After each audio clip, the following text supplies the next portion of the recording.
अच्छा, मेन चीज़ की बात कर लेते हैं जो आपने थंबनेल में भी देखा होगा कि इसमें एप्लीकेशन फ़ीस नहीं है। नो एप्लीकेशन फ़ीस, नो आइल्स रिक और उसके अलावा सेट 1, 2 गेट स्कोर कोई भी चीज़ इसमें रिक्वायर्ड नहीं है। सो इससे ज़्यादा और प्रेस्टीजियस स्कॉलरशिप क्या होगी। बिस्मिल्लाहिर्रहमानिर्रहीम एंड अस्सलाम वालेकुम, दिस इज़ हमारे पास।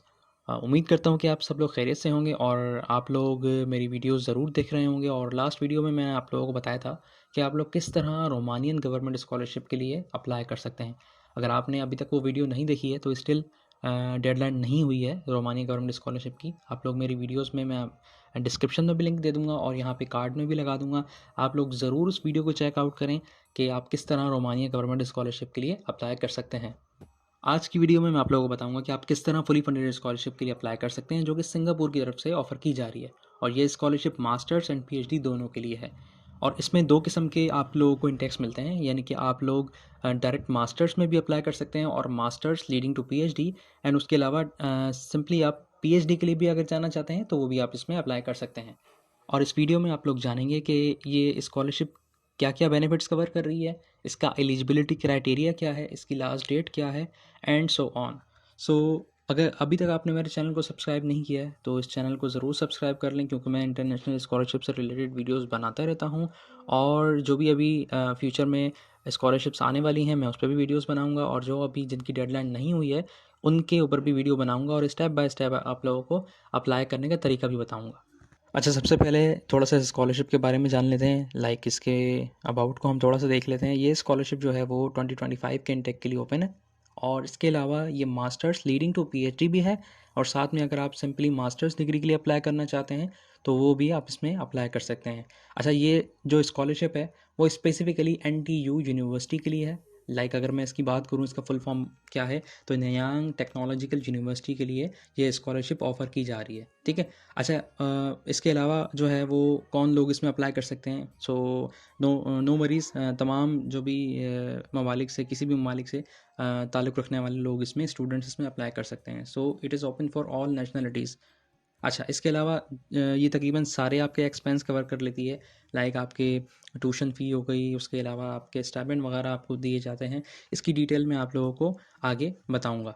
कुछ और डिटेल्स अबाउट सिंगा फुली फंडेड स्कॉलरशिप के बारे में देख लेते हैं, जो कि 2025 के इंटेक के लिए आई हुई है।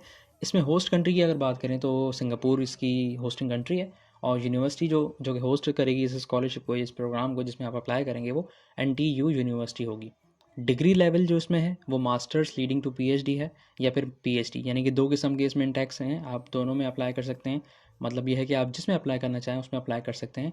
जो आपने अगर मास्टर्स के लिए अप्लाई करना है तो मास्टर्स के लिए अप्लाई करें, that is leading to PhD. अगर आपकी मास्टर्स हुई भी है तो आप डायरेक्टली पीएचडी के लिए भी अप्लाई कर सकते हैं। The duration will be 4 years। और फाइनेंशियल बेनिफिट्स की अगर बात करें तो it will cover all the expenses that are required, यानी कि तमाम एक्सपेंस हो गए, इसलिए फुली फंडेड स्कॉलरशिप है ये।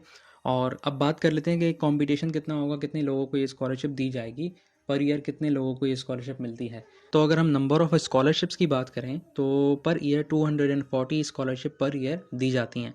सो थोड़ा सा कंपटीशन रहेगा, आप लोगों ने ट्राई करना है कि आप बेस्ट मोटिवेशन लेटर लिखें। आपने जो भी अपने डॉक्यूमेंट्स है वो सारे कंप्लीट करने हैं। अगर आपके पास कोई ऐसा सपोर्टिंग डॉक्यूमेंट है जिससे आपका चांस बढ़ जाता है, रिकमेंडेशन लेटर्स भी अच्छे से अच्छे आप लें। और उसके अलावा कोई और सर्टिफिकेट्स हैं जो कि डिग्री से रिलेटेड होते हैं, एकेडमिक से, तो सपोर्टिंग के लिए आप वो ज़रूर इसमें अपलोड करें जब इसमें आप अप्लाई करेंगे। स्टडी एरियाज़ की अगर हम बात करें तो इसमें बायो मेडिकल साइंसेज़ है, कंप्यूटिंग एंड इंफॉर्मेशन साइंसेज़ है, इसके अलावा इंजीनियरिंग एंड टेक्नोलॉजी है, और इसके अलावा फिजिकल साइंसेज अवेलेबल हैं। यानी कि आप इनमें से किसी में भी अप्लाई कर सकते हैं for masters leading to PhD और ओनली फॉर पीएचडी। अच्छा, अब सबसे अवेटेड चीज़ जिसके बारे में आप लोग कब तक सोच रहे होंगे, यानी कि डेडलाइन। तो अगर हम उसकी बात करें तो डेडलाइन जो है वो 1 जून है, यानी कि 1 जून 2024। लेकिन मैं आप लोगों को इनकरेज करूँगा कि आप लोग जल्दी से जल्दी स्कॉलरशिप के लिए अप्लाई करें, लास्ट डेट का इंतज़ार ना करें, क्योंकि लास्ट डेट में फिर कभी कोई डॉक्यूमेंट रह जाता है, कभी कोई मसला हो जाता है, तो फिर आप लोग उस स्कॉलरशिप से रह जाते हैं, उसमें अप्लाई नहीं कर पाते हैं। नेक्स्ट हम बात करते हैं स्कॉलरशिप बेनिफिट्स की। अगर हम स्कॉलरशिप के बेनिफिट्स की बात करें तो सबसे पहले इसमें जो चीज़ आपको देखने को मिलती है वो टोटल ट्यूशन फ़ीस जो है वो कवर्ड है, यानी कि वेव्ड ऑफ है, आपको ट्यूशन फ़ीस देने की ज़रूरत नहीं है। दैट इज़ कि क्योंकि ये फुली फंडेड स्कॉलरशिप है तो ये चीज़ इसमें होनी थी, ज़ाहिर सी बात है। सेकेंडली अगर हम इसमें देखें तो आपको स्कॉलरशिप मिलती है मंथली जो कि कोई $2200 है, और उसके अलावा ये आपको बढ़ के भी मिलती है, $2700 तक भी मिल सकती है अगर आप जो क्वालिफाइंग एग्ज़ाम्स होते हैं इनके, यानी कि सेमेस्टर पास करें तो उसके साथ साथ ये स्कॉलरशिप आपकी बढ़ती है अप टू $2700 तक। उसके अलावा one time air fare grant इसमें आपको मिलता है, आपको जो है बाय एयर का टिकट जो है वो वन टाइम मिलता है। और उसके अलावा वन टाइम सेटिंग अलाउंस, यानी कि वहाँ पे रहने का एक टाइम का आपको शुरू में जब आप जाएंगे तो आप लोगों को $1000 भी उसके पे किए जाएंगे। अच्छा, मेन चीज़ की बात कर लेते हैं, जो आपने थंबनेल में भी देखा होगा कि इसमें एप्लीकेशन फ़ीस नहीं है, नो एप्लीकेशन फ़ीस, नो आइल्स रिक्वायर्ड। और उसके अलावा जो है आप लोग इसमें टॉफिल वगैरह या सेट, और उसके अलावा सेट 1 2 गेट स्कोर, कोई भी चीज़ इसमें रिक्वायर्ड नहीं है। सो इससे ज़्यादा और प्रेस्टीजियस स्कॉलरशिप क्या होगी कि आप लोगों को सिर्फ और सिर्फ प्रोफिशिएंसी सर्टिफिकेट अपना अपलोड करना होगा, अगर आपके पास है वो आप अपनी यूनिवर्सिटी से ले सकते हैं। आपको आइल्स नहीं देना है, आपने जीआरई नहीं देना है, टॉफिल वगैरह आपने कुछ भी नहीं देना है। और आपके पास बाकी जो डॉक्यूमेंट्स हैं रिक्वायर्ड वो मैं आपको बताऊंगा। एलिजिबिलिटी क्राइटेरिया बहुत ही सिंपल है, बस आपका एकेडमिक बैकग्राउंड अच्छा होना चाहिए, और उसके अलावा आप जो है वो इंग्लिश में फ्लुएंट होने चाहिए, और वो प्रोफिशेंसी से आपको कवर हो जाता है कि आपने प्रोफिशेंसी सर्टिफिकेट अपलोड कर दिया तो आप इसमें इजीली अप्लाई कर सकते हैं। और उसके अलावा एज लिमिट कोई भी नहीं है, आपके पास वैलिड पासपोर्ट होना चाहिए ताकि आप अप्लाई कर सकें। उसके अलावा जो बाकी चीज़ें हैं, यानी कि डॉक्यूमेंट्स की मैं बात करूं, इसकी लिंक मैं एप्लीकेशन की जो है वो लिंक मैं आपको प्रोवाइड कर दूंगा कमेंट बॉक्स में, क्योंकि डिस्क्रिप्शन बॉक्स में आजकल लिंक्स जो हैं वो शॉर्ट हो जाती हैं, तो मैं आपको लिंक कमेंट बॉक्स में दे दूंगा। तो काइंडली कमेंट बॉक्स को आप लोग ज़रूर चेक करें, और उसके अलावा उस कमेंट करके आप लोग लाजमी बताएं कि आप लोगों को मेरी वीडियोस से बेनिफिट हो रहा है या नहीं हो रहा, ताकि मैं फिर उस हिसाब से और भी वीडियोस बनाऊं, क्योंकि आप लोगों के जो कमेंट्स हैं, अगर आप लोग कमेंट्स करते हैं तो मुझे इंकरेजमेंट मिलती है। चलें, अब इसमें जो कंपलसरी चीज़ें हैं जो रिक्वायर्ड हैं, उसमें आपका पहले पहले आ जाता है पासपोर्ट, कि आप लोगों के पास एक पासपोर्ट होना चाहिए, दैट इज़ मैंडेटरी। उसके अलावा रीसेंट पासपोर्ट साइज़ फ़ोटो जो कि आपके पास हो, वो आपने अपलोड करना है, जेपेग फॉर्मेट में हो सकता है या पीएनजी में। उसके अलावा बैचलर्स की ट्रांसक्रिप्ट जो कि इंग्लिश में होनी चाहिए। फॉर इंस्टेंस आप की जो है वो डिग्री किसी और लैंग्वेज में है, या ट्रांसक्रिप्ट किसी और लैंग्वेज में, तो आपने उसको ट्रांसलेट करवाना होगा पहले, फिर आपने ये अपलोड करनी होगी सॉफ्ट कॉपीज़ इनकी, यानी स्कैन्ड। बट मोस्टली इंग्लिश में होती हैं, तो आप लोगों को प्रॉब्लम नहीं होगा। पाकिस्तान में तो आप लोग डायरेक्टली अपलोड कर सकते हैं। उसके अलावा बैचलर्स की डिग्री जो भी आप लोगों की है, जिसमें भी फील्ड में आप लोगों ने डिग्री की है, तो वो आप इसमें अपलोड करेंगे, अगेन इंग्लिश ट्रांसलेशन के साथ। अगर आपकी ऑलरेडी इंग्लिश में है सो नो प्रॉब्लम।